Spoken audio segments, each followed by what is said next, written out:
बालाघाट में एक शादी समारोह चल रहा था। समारोह शादी से पहले सगाई का था और ये सगाई भारतीय जनता युवा मोर्चा के जिला अध्यक्ष भूपेंद्र की थी।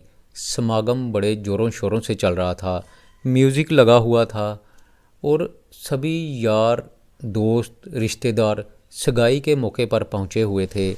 लेकिन तभी वहाँ पर कुछ ऐसा होता है कि सगाई टूट जाती है। कुछ देर बाद होने वाली शादी भी कैंसिल हो जाती है और जिस लड़के की शादी होने वाली होती है, जिसकी शादी का समारोह चल रहा था, वो लड़का फरार हो जाता है और पुलिस उसकी तलाश में यहाँ वहाँ घूमती फिर रही है। दरअसल सगाई के मौके पर एक लड़की सगाई समारोह में पहुँचती है और हंगामा करना शुरू कर देती है। सभी लोग हैरान हो जाते हैं कि शादी समारोह में ये खलल डालने वाली लड़की कौन है और क्यों ज़ोर ज़ोर से शोर मचाकर तमाशा खड़ा कर रही थी।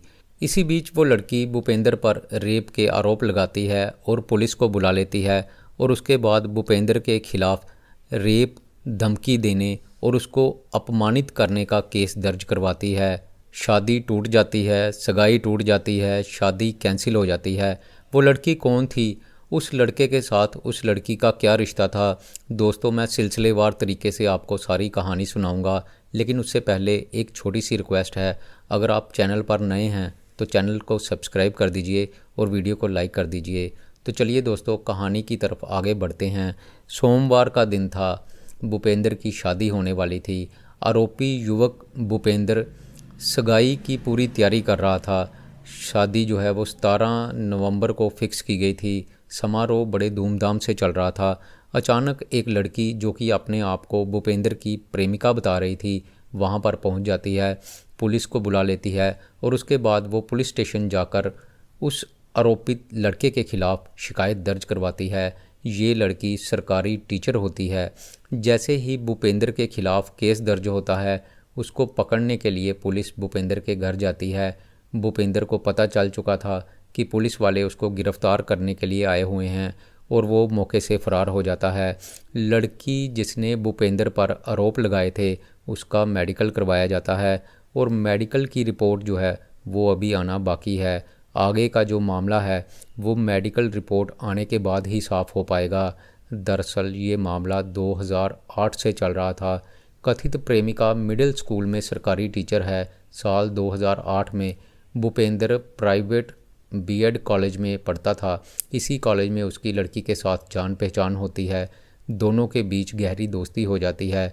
लड़की बताती है कि भूपेंद्र ने उसको शादी के लिए अप्रोच किया। उसने कई बार उससे बात करने की कोशिश की, लेकिन वो लड़की हर बार उसका प्रस्ताव ठुकरा देती थी। भूपेंद्र लगातार 3 साल तक उस लड़की के पीछे भागता रहा और उससे दोस्ती करने का दबाव बनाता रहा। ये बात है तकरीबन 2008 की। भूपेंद्र लड़की को सच्ची दोस्ती के ख्वाब दिखाता रहा और उसको कहता रहा कि वो लड़की से सिर्फ दोस्ती करना चाहता है।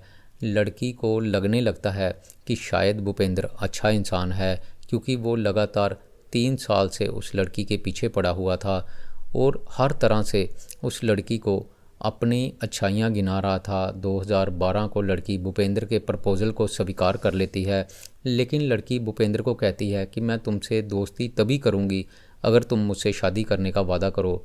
भूपेंद्र लड़की को शादी करने का वादा करता है और इस तरह से दोनों के बीच दोस्ती हो जाती है। लड़की पढ़ लिख कर टीचर बनना चाहती थी। वो लगातार टीचर की सिलेक्शन के लिए एग्ज़ाम्स दे रही थी। 2013 में मिडिल स्कूल में लड़की की नौकरी लग जाती है और अगले काफ़ी सालों तक वो लड़की उसी स्कूल में पढ़ाती रहती है। लड़की अपने कामकाज में बिज़ी थी, भूपेंद्र अपने कामकाज में बिज़ी था, इसलिए दोनों का आपस में मेल जोल कम ही होता था। फिर बात है 2020 की। स्कूलों में छुट्टियां पड़ चुकी थी। लड़की अपने घर बालाघाट जाती है। वहाँ पर भूपेंद्र उसको अपने एक दोस्त के घर बुलाता है और अपना प्यार जाहिर करता है। लड़की भूपेंद्र की बातों में आ जाती है। वो लड़की को एक कमरे में ले जाता है और लड़की से पूछता है कि क्या तुम मुझसे शादी करोगी। लड़की शादी के लिए पहले ही तैयार थी।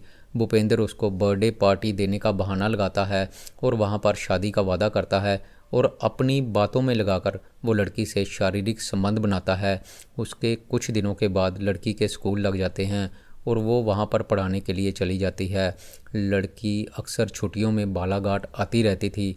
यहाँ पर दोनों मिलते और भूपिंदर लड़की को लगातार अपनी बातों में उलझाकर उसके साथ शारीरिक संबंध बनाता रहा। लड़की हर बार भूपेंद्र को शादी के लिए कहती, लेकिन भूपिंदर अपने माँ बाप से बात करने का कहकर शादी की बात को टाल देता।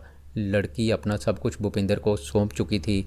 उसके मन में हमेशा यही डर बना रहता था कि अगर भूपेंद्र ने शादी से इनकार कर दिया तो उसका क्या बनेगा।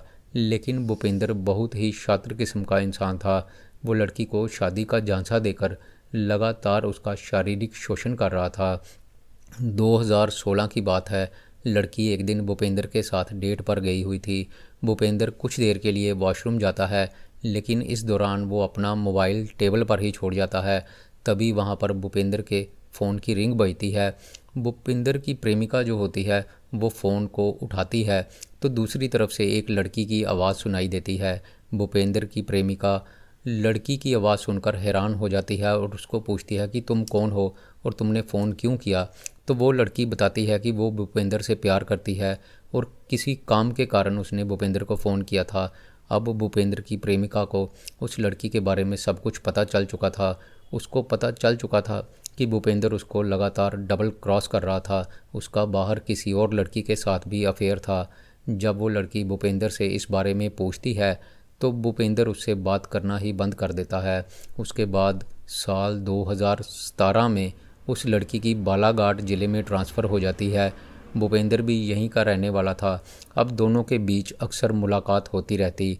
भूपेंद्र अपनी पुरानी प्रेमिका के पीछे दोबारा से जाने लगता है तो उसकी प्रेमिका उस लड़की के बारे में पूछती है जिसके साथ भूपेंद्र का अफेयर चल रहा था। भूपेंद्र सिरे से ही मुकर जाता है और उस लड़की को अपना रिश्तेदार बताता है और अब इन दोनों का सिलसिला 2022 तक चलता रहता है। 2022 की रात को भूपेंद्र से वो लड़की शादी की बात करती है। भूपेंद्र कहता है कि मैं अपने घर वालों को मना लूँगा, तुम भी अपने घर वालों को मना लो, और ऐसा कह के वो फिर से उस लड़की का शारीरिक शोषण करता है। जब भूपेंद्र की प्रेमिका उससे शादी करने के लिए बोलती है तब वो कह देता है कि मेरे घर वाले नहीं मान रहे। उसके बाद 4 फरवरी 2024 को भूपेंद्र उस लड़की के घर आता है। लड़की बार बार भूपेंद्र से शादी करने की जिद कर रही थी, लेकिन भूपेंद्र उल्टा उसके करैक्टर पर ही सवाल उठाने लगता है और कहता है कि जो लड़की शादी से पहले ही मेरे साथ सब कुछ कर सकती है वो अच्छे करैक्टर की नहीं हो सकती, और इस तरह से वो शादी करने से साफ साफ इनकार कर देता है। लड़की का सब कुछ लुट चुका था। वो भूपेंद्र को बोलती है कि मैं पुलिस स्टेशन जाकर तुम्हारे खिलाफ़ रिपोर्ट लिखवा दूंगी। तो वो लड़की को जान से मारने की धमकी देने लगता है। लड़की सारा दिन घर में परेशान बैठी रहती है, लेकिन एक दिन अचानक से 16 नवंबर की बात है, लड़की को पता चलता है कि भूपेंद्र की शादी हो रही है। वो लड़की जब भूपेंद्र से मिलने के लिए उसके घर जाती है तो वहाँ पर फंक्शन चल रहा था। ये देखकर लड़की को बहुत गुस्सा आता है और वो पुलिस का नंबर डायल करके पुलिस को बुला लेती है। पुलिस मौके पर पहुंचती है। लड़की जब पुलिस वालों को बताती है कि भूपेंद्र पिछले कई सालों से लगातार उसका शारीरिक शोषण कर रहा था तो वो भूपेंद्र के खिलाफ़ रिपोर्ट लिखवाने के लिए कहती है। पुलिस वाले कहते हैं कि अगर तुम भूपेंद्र के खिलाफ़ रिपोर्ट लिखवाना चाहती हो तो तुम्हें पुलिस स्टेशन आना पड़ेगा। लड़की हिम्मत रखती है। इस बार वो भूपेंद्र की धमकियों से नहीं डरती और पुलिस वालों के साथ जाकर पुलिस स्टेशन में भूपेंद्र के खिलाफ़ रिपोर्ट दर्ज करवा देती है। जैसे ही भूपेंद्र को पता चलता है कि उसके खिलाफ़ रिपोर्ट दर्ज हो चुकी है वो घर से फरार हो जाता है। अगले दिन जो भूपेंद्र की शादी होने वाली थी वो शादी भी कैंसिल हो जाती है। भूपेंद्र की प्रेमिका जब उस पर केस दर्ज करवाने लगती है तो उस समय भूपेंद्र की शादी होने वाली थी। अब अगर उसकी शादी हो चुकी होती और वो उसके बाद में उस पर केस दर्ज करवाती तो 3 जिंदगियां पूरी तरह से बर्बाद हो जाती। एक तो उसकी कथित प्रेमिका की, दूसरा भूपेंद्र की और तीसरा जिससे उसकी शादी होने वाली थी। ये तो उस लड़की की किस्मत अच्छी थी कि उसकी भूपेंद्र से शादी नहीं हो पाती और सारी घटना से पर्दाफाश हो जाता है। नहीं तो अगर एक बार शादी हो जाती तब उसकी ज़िंदगी जो है वो पूरी तरह से बर्बाद हो जाती और वो लड़की ना इधर की रहती ना उधर की। तो दोस्तों मैं यहाँ पर यही कहना चाहता हूँ कि आरोपी युवक ने जो लड़की के साथ किया वो सरासर गलत था, लेकिन उस लड़की को भी आरोपी की बातों में आकर अपना सब कुछ उसको नहीं सौंप देना चाहिए था। इस समय उस लड़की की ज़िंदगी अधर में लटकी हुई है।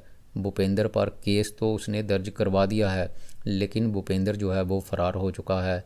हो सकता है कि कुछ दिनों बाद पुलिस उसको पकड़ भी ले, लेकिन तब भी अगर वो लड़की से शादी करने से इनकार कर देता है तो ज़्यादा से ज़्यादा क्या होगा, भूपेंद्र को कुछ साल के लिए जेल की सज़ा हो जाएगी। लेकिन इस कंडीशन में भी उसकी प्रेमिका का क्या होगा? अब उसको कौन अपनाएगा? क्या उसकी कहीं और शादी हो पाएगी? तो दोस्तों, मैं यहाँ पर यही कहना चाहता हूँ कि प्यार में अंधे होकर कभी भी अपनी ज़िंदगी बर्बाद नहीं करनी चाहिए। इंसान को अपना भला बुरा समझने की कोशिश करनी चाहिए। दोस्तों, मेरी आज की ये कहानी यहीं पर ख़त्म होती है।